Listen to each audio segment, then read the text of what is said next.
dengan susu. Ya, mungkin bagus tema yang dibicarakan tentang dosa waris dari Adam. Oke, mungkin bisa ada waktu untuk saya, bisa kita bincang-bincang atau ngomong-ngomong tentang hal ini. Oke.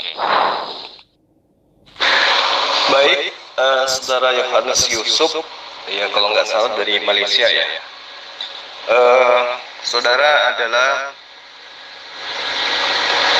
teman saya yang komen di kolom komentar di channel YouTube saya. Kemudian waktu itu saudara ada kontak saya, hanya saja saya lagi di kantor kalau nggak salah ya. Baik, pembahasan kita malam ini adalah kaitannya dengan dosa waris yang konon ceritanya diwariskan oleh Adam alaihissalam kepada anak keturunannya. Jadi bukannya mewariskan harta, ini malah mewariskan dosa. Coba Anda tunjukkan kepada saya kebenaran tentang konsep doktrin ini. Kenapa? Karena di Wahyu 20 ayat 12, semoga Anda mengimani ayat ini. Di situ dikatakan, aku melihat orang-orang mati, besar dan kecil, berdiri di depan takhta itu. Lalu dibuka semua kitab. Dan dibuka juga sebuah kitab lain, yaitu kitab kehidupan. Dan orang-orang mati dihakimi menurut perbuatan mereka berdasarkan apa yang tertulis di dalam kitab-kitab itu. Nah, dari ayat ini, kalau kita memahami dengan menggunakan analisa sederhana, di ayat ini menurut penglihatan orang yang ada di Pulau Patmos, itu bercerita tentang hal yang akan terjadi. Nah, menurut penglihatannya, dia mengaku bahwa orang-orang mati, dia melihat orang-orang mati besar dan kecil berdiri di depan takhta. Lalu dibuka semua kitab, dan dibuka juga sebuah kitab lain, yaitu kitab kehidupan.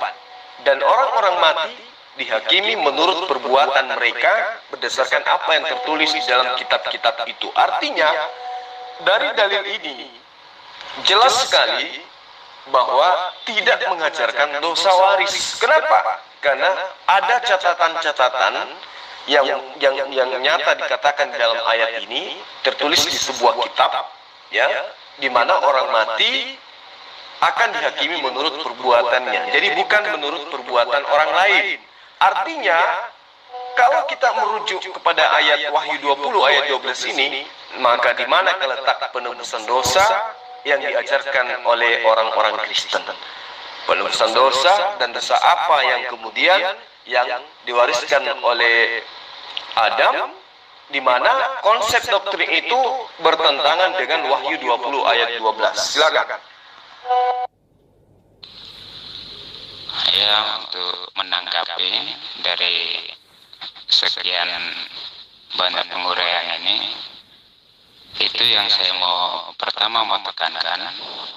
Dalam pembelajaran Alkitab, khusus di dalam kekristenan, Anda setidaknya mengetahui dulu latar belakang penulisan,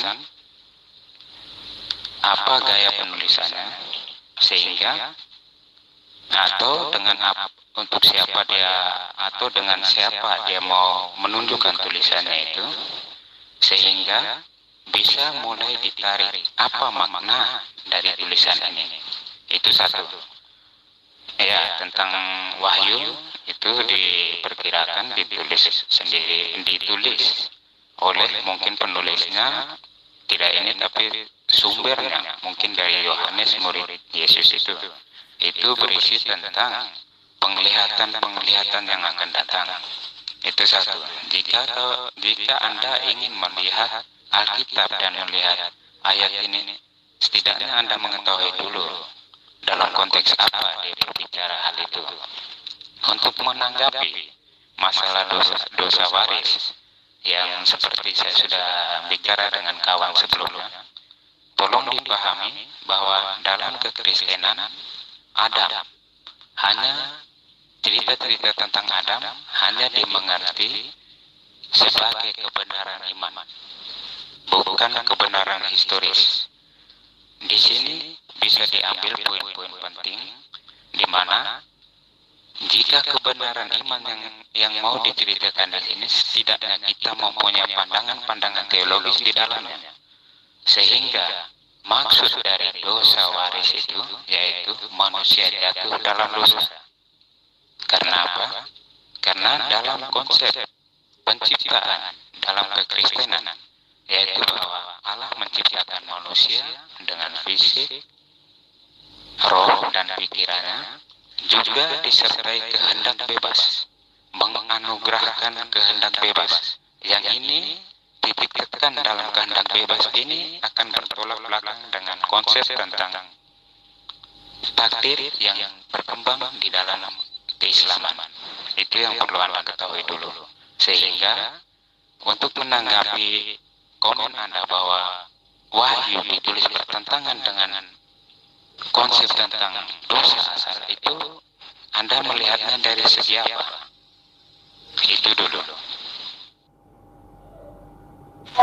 Baik, jadi saya tangkap pertanyaan Abang ini ya. Anda menangkapnya dengan materi apa yang tertulis di dalam Wahyu 20 ayat 12 ini.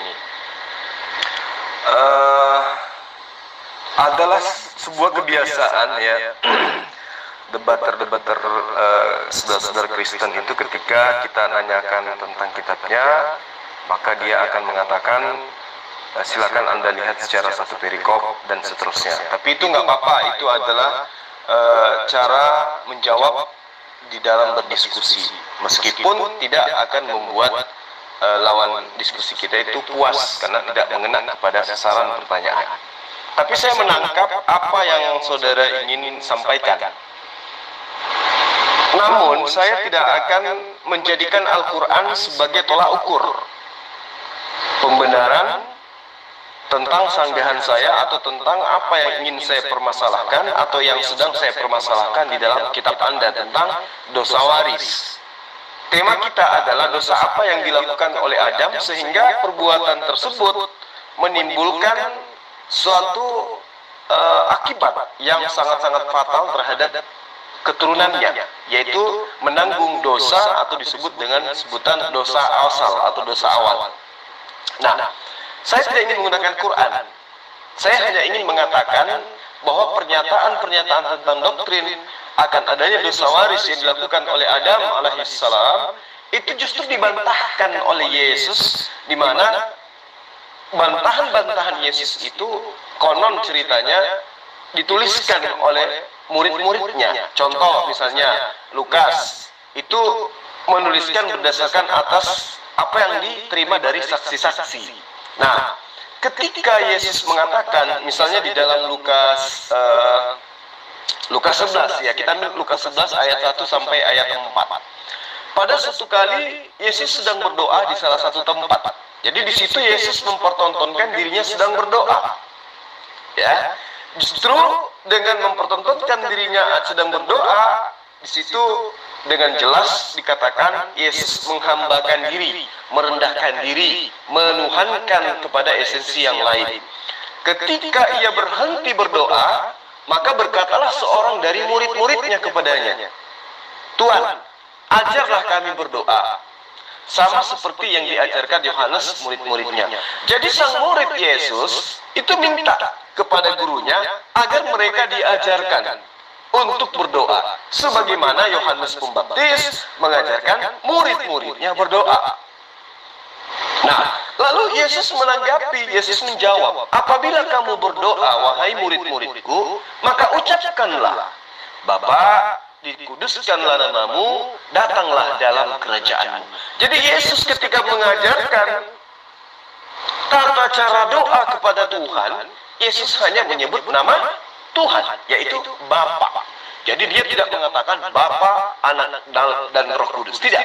Tapi dia katakan, apabila kamu berdoa, maka katakanlah, Bapa, dikuduskanlah namamu, datanglah kerajaanmu. Nah, berikanlah kami setiap hari makanan yang cukup.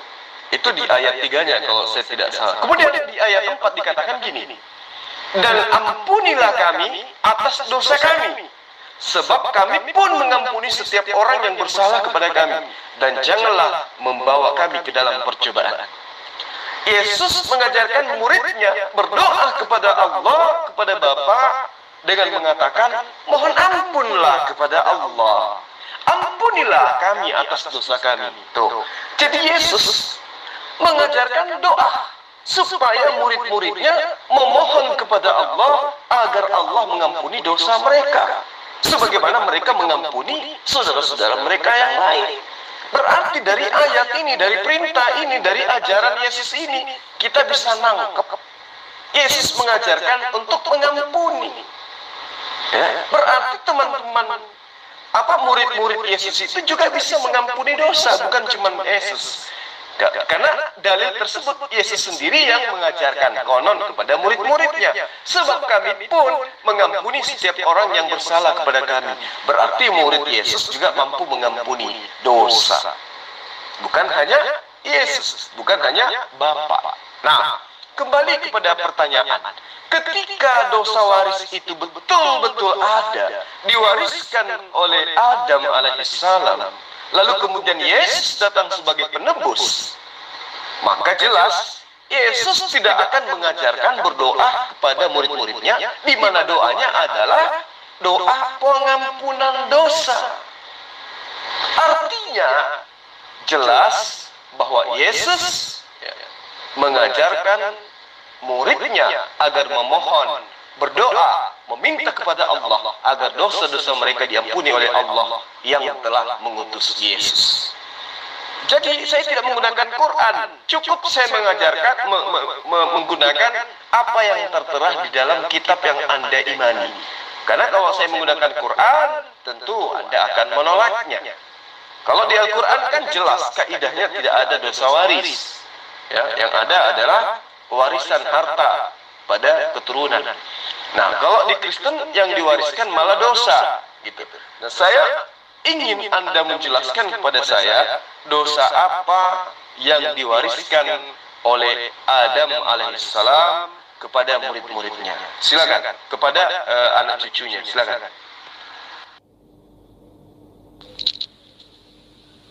Begini saudara Syul, kamu sudah menyampaikan begitu lebar panjang lebar, tetapi intinya kamu nggak melihat apa komen saya di atas itu.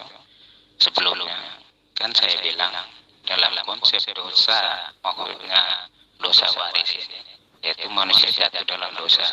Coba kamu baca dalam Alkitab itu, apa di situ ditulis secara terperinci tentang dosa waris itu? Tidak, di situ diceritakan bagaimana manusia jatuh dalam dosa. Itu poin pentingnya tentang penjabaran tentang Yesus berdoa, apalagi tentang doa Bapa kami. Ini hanya untuk apa? Untuk sepengetahuan. Ini mempunyai makna yang betul-betul dalam, sehingga macam seperti saya hanya bisa membagikan kepada Anda. Inti doa dalam Bapa kami itu dibagi menjadi 7 bagian yang mempunyai pengertian yang dalam. Dan itu 7 bagian itu bisa dibuat satu tesis untuk satu kuliah tertentu, sehingga kalau saya mau menjelaskan ini kelihatan bukan kapasitas saya, karena dalam doa Bapa kami ini memuat 7 poin penting yang bisa dibuat menjadi suatu tesis yang besar, sehingga dengan penjelasan Anda ini saya lihat Anda belum mengerti tentang apa itu doa Bapa kami. Doa Bapa kami bukan diartikan seperti harfiah. Ya ampun, ini ada makna yang ini, dan bisa Anda merujuk melihat orang yang lebih punya punya kapasitas untuk menjelaskan ini. Dan ini bukan bisa macam kami jawab dengan sesuka hati atau mengelak untuk menjawab. Tidak, doa Bapa kami itu punya muatan-muatan yang dalam. Itu yang perlu Anda ketahui. Untuk menjawab apa lagi? Kalau tentang itu yang Anda katakan tentang Yesus apa ini, nanti saya jelaskan garis besarnya. Ketika saya mengatakan garis besarnya, Karena apa? Karena melihat ayat-ayat dalam Alkitab sama seperti dalam Al-Quran itu, dia punya tafsir tersendiri dan orang-orang yang berkompeten saja yang bisa menafsir itu dalam kekristenan. Selain itu yang mungkin Anda sering bercerita dengan orang itu pandangan mereka tentang Alkitab itu. Tetapi tidak, setahu saya, pengetahuan Alkitab, penafsiran ayat-ayat dalam Alkitab itu ya ahli-ahli tafsir kitab itu sendiri. Itu tidak yang dalam lingkungan ini tidak. Saya pun tidak berani mengatakan saya mampu menafsir ayat-ayat tertentu.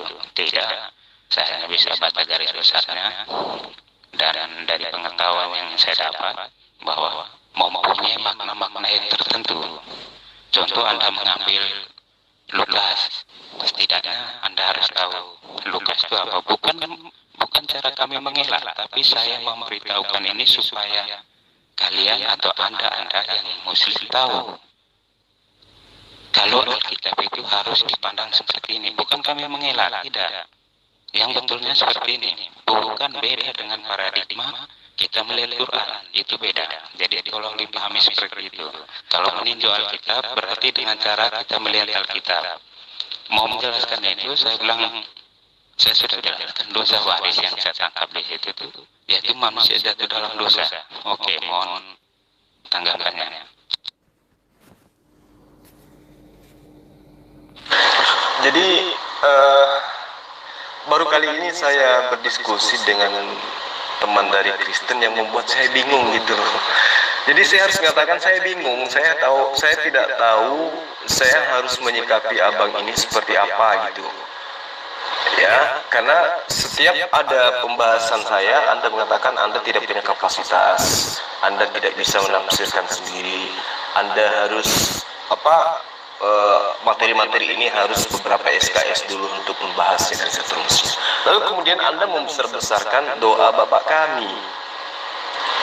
Padahal doa Bapak kami itu bukan berasal dari Yesus, tapi hanya sebuah sisipan campuran tangan para penulis. Ini di materi lain akan kita bahas, ya, pembuktian bahwa doa Bapa kami itu adalah hanya ungkapan-ungkapan pengajaran Mesir kuno kepada Osiris Amon yang diawali dari ungkapan Amon yang ada di surga. Tapi kita tidak sedang membahas ini, ya. Kita sedang membahas tentang dosa waris. Nah, salah satu yang menarik di sini adalah ketika saya mengatakan dosa apa yang diwariskan oleh Adam kepada anak cucunya, Anda kemudian mengatakan, coba Anda lihat secara perikop. Yang tertuang di dalam perikop ini adalah manusia jatuh ke dalam dosa. Nah, mau Anda katakan manusia jatuh ke dalam dosa atau Adam mewariskan dosa kepada keturunannya, itu sama aja, Bang. Sama aja gitu ya. Kenapa? Karena konsep ini muaranya, doktrin ini muaranya adalah Tuhan datang dibunuh untuk menebus dosa manusia. Artinya Adam lagi-lagi tetap saja dituduh sebagai orang yang menyebabkan manusia atau keturunannya menanggung beban dosa waris. Itu loh. Jadi kalau abang mau lari ke perikop, mau lari kemanapun, tetap aja kena. Kenapa? Karena tidak sah iman seorang Kristen kalau tidak mengimani Tuhan datang dalam rupa manusia untuk dibunuh, menebus dosa manusia. Muaranya pasti akan ke sana juga. Namanya Kristen pasti akan mempercayai Tuhan menjelma menjadi makhluk, kemudian dibunuh dalam rupa makhluk, lalu kemudian Tuhan ini kembali kepada kemuliaannya, berubah lagi menjadi Tuhan. Meski yang terangkat lengkap dengan jasad kemanusiaannya. Jadi gini, Bang, saya tuh ingin tahu gitu loh, dosa apa yang diwariskan oleh Adam sehingga Yesus pun datang menebus dosa. Nah sekarang ketika Yesus diakui sebagai penebus dosa, dosa apa yang ditebus oleh Yesus? Jawaban Anda pasti akan mengatakan dosa yang dilakukan oleh Adam yang diwariskan kepada manusia, atau dosa asal yang dilakukan oleh Adam, atau dosa atau kejatuhan manusia akan dosa sehingga Yesus datang untuk menebus itu. Intinya, kedatangan Yesus menebus dosa menandakan bahwa akibat dari perbuatan Adam sehingga dosa tersebut menyeluruh kepada keturunannya. Nah, justru itu muncul pertanyaan. Dosa apa yang dilakukan oleh Adam kok bisa separah itu gitu loh. Anda coba bayangkan secara analisa akal sehat aja dulu. Adam hanya makan buah ilmu pengetahuan. Dampaknya sangat luar biasa bagi kemaslahatan umat manusia. Manusia bisa mengetahui baik, bisa mengetahui ini yang buruk. Manusia bisa memiliki sifat seperti apa yang kita miliki sekarang, mengetahui hal-hal yang belum ditemukan oleh orang-orang sebelum kita. Artinya, manusia itu berproses menjadi makhluk yang sempurna dalam arti kata tatanan sebagai pemimpin di muka bumi. Nah, kalau kemudian Anda mengatakan Adam itu melakukan sebuah tindakan atau perbuatan sehingga menyebabkan keturunan yang berdosa, maka yang menjadi pertanyaan, kalau dosa yang sekecil itu saja Adam sudah dituduh, difitnah sebagai cikal bakal penyebab manusia jatuh ke dalam dosa sehingga Tuhan harus datang bunuh diri untuk menebus dosa tersebut, maka bagaimana dengan Paulus yang mengawali pekerjaannya dengan cara membunuh? Nah, Paulus membunuh manusia itu mewariskan apa kepada Kristen? Kalau ada mewariskan dosa, waris apa? Dosa karena makan ilmu makan buah pengetahuan. Nah, kalau Paulus jelas-jelas membunuh murid-murid Tuhan, murid-murid Yesus, ya, yang Anda katakan sebagai Tuhan, berarti murid-murid Tuhan. Ini kok tidak mewariskan dosa apa-apa kepada manusia, kepada murid-muridnya Yesus, atau kepada orang-orang yang percaya kepada surat Paulus. Malah derajat Paulus itu diangkat menjadi rasul. Gitu loh. Padahal akibat dari apa yang dilakukan Adam, manusia bisa mengetahui baik dan buruk. Nah, sekarang siapa yang paling besar dosanya antara Adam dengan Paulus? Paulus kok dikasih keistimewaan luar biasa, menjadi rasul lagi. Dia lagi yang membatalkan segala hukum Torah. Hebat kan? Padahal kehidupannya diawali dengan cara membunuh murid-murid Yesus. Nah, ini yang perlu kita bahas secara detail. Dosa apa yang dilakukan Adam sehingga Tuhan turun tangan menjelma menjadi manusia, menyalahi sumpahnya, menyalahi janji-janjinya kepada nabi-nabinya terdahulu. Misalnya di Yesaya 5:43 ayat 10. Engkaulah saksi-saksiku, tidak ada Tuhan yang dibentuk sebelum aku dan tidak ada Tuhan dibentuk setelahku. Tapi faktanya, untuk menebus dosa Adam supaya keturunannya tidak berdosa, dia harus mengingkari janji itu. Dia membentuk dirinya 9 bulan di dalam rahim manusia, membentuk diri menjadi manusia. Ini gimana ceritanya? Ada yang tidak sinkron di sini, ada yang tidak beres di sini. Ya, apakah Allah ingkar janji, atau konsep doktrin dosa manusia ini, dosa waris ini adalah hanya bualan belaka? Kalau saya melihat Yesus mengajarkan berdoa, memohon ampun kepada Allah, itu cerminan bahwa Yesus tidak mengajarkan penebusan dosa, bahwa Yesus tidak mengajarkan dosa waris. Coba kita lihat di dalam kitabnya Bani Israel, ya, 2 Tawarik 25 ayat 4.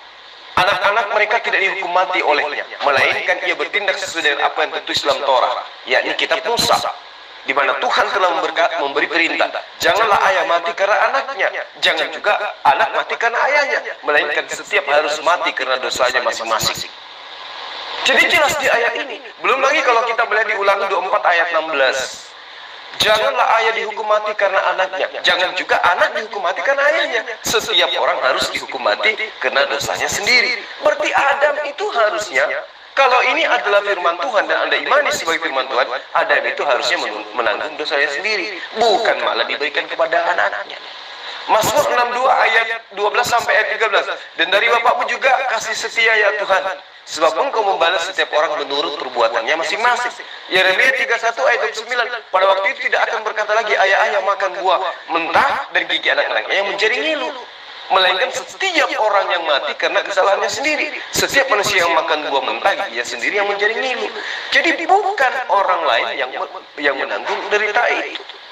Ya, jadi tolong Anda jelaskan dosa apa yang dilakukan oleh Adam sehingga Tuhan harus datang dalam rupa manusia, ingkar terhadap sumpahnya di dalam kitab Yesaya hanya untuk menebus dosa yang dilakukan oleh Adam. Nah, dosa apa di situ? Coba Anda terangkan, dosa apa? Jangan bahas doa Bapak kami. Jangan. Karena itu materi lain. Saya tahu semua kalau materi-materi kayak gitu. Sekarang Anda tunjukkan dosa apa yang begitu besar sehingga dibiasnya berefek kepada seluruh keturunan Adam yang tidak tahu menang tentang kejadian tersebut, tentang hal yang dilakukan oleh Adam tersebut. Dan akibatnya Tuhan menjadi ingkar terhadap sumpahnya, terhadap janjinya. Dalam Yesaya 43 ayat 10, tidak ada Tuhan yang dibentuk. Kemudian dia datang membentuk dirinya dalam rahim manusia berupa manusia. Coba Anda terangkan itu. Selamat malam Jul.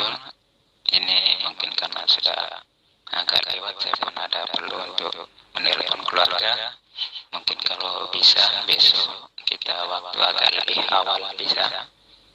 Mohon nanti ya saya kalau bisa besok lah kita sambung ini karena saya juga ada keperluan. Mohon telepon keluarga juga nanti istirahat. Jadi kalau bisa besok waktunya agak dipercepat. Oke, selamat malam. Baik, Bang siapa namanya? Yerhanes Yusuf. Ya, insya Allah ya, besok kita lanjut lagi. Materi ini harus kita tuntaskan. Dosa apa yang diwariskan oleh Adam sehingga seluruh keturunannya harus menanggung dosa tersebut? Besar mana dengan dosa yang dilakukan oleh Paulus yang kemudian dengan dosanya itu justru mengantarnya menjadi rasul? Itu yang kita harus tuntaskan. Lalu bagaimana dengan dalil-dalil yang ada dalam kitab Anda, baik perjanjian lama, perjanjian baru, surah-surah surat penulis kitab Wahyu, ya. Ada surat-surat yang dituliskan di sana, aku melihat orang-orang mati. Jadi pernyataannya dia melihat orang mati. Ada yang besar, ada yang kecil, berdiri di hadapan tahta, dan dibuka sebuah catatan, yaitu catatan kehidupan, dan orang-orang mati dihakimi menurut catatan perbuatan mereka, berdasarkan apa yang tertulis di dalam catatan-catatan mereka. Itu pernyataan dalam kitab Wahyu. Lalu bagaimana dengan kitab Ulangan, bagaimana dengan Tawarik, bagaimana dengan Raja-Raja, bagaimana dengan Ulangan yang mengajarkan dosa ditanggung masing-masing, gitu loh. Kalau Anda kemudian ingin loncat ke doa Bapa Kami, itu materinya lain. Kita akan tuntaskan ini dulu, baru pindah ke materi lain. Anda yang menulis di kolom komentar di channel saya, menitipkan nomor, lalu kemudian Anda telepon, kan gitu. Jadi harus tuntas. Karena Abang sudah pamit, ya silakan. Insya Allah besok kita lanjut lagi. Kita sama-sama mengisi ya. Bagaimana? Saya tidak mengatakan ajaran Abang itu seperti apa yang ada dalam pikiran Abang. Dalam arti kata, saya tidak mengatakan bahwa Anda itu harus betul-betul tunduk daripada apa yang saya sampaikan, tidak. Tetapi paling tidak Anda menyatakan kebenaran yang Anda miliki. Kalau Anda mengatakan harus memiliki ilmu tafsir, harus begini dan itu dan ini, ya silakan Anda tunjukkan. Insya Allah kita akan bantu untuk menjelaskan apa itu dosa waris, apa itu bohong waris, dan apa itu doktrin waris. Saya kira seperti itu, Bang Yerhanes Yusuf. Ya, insya Allah besok mudah-mudahan kita kembali di grup ini untuk membahas tentang materi ini. Salam satu Tuhan dari saya.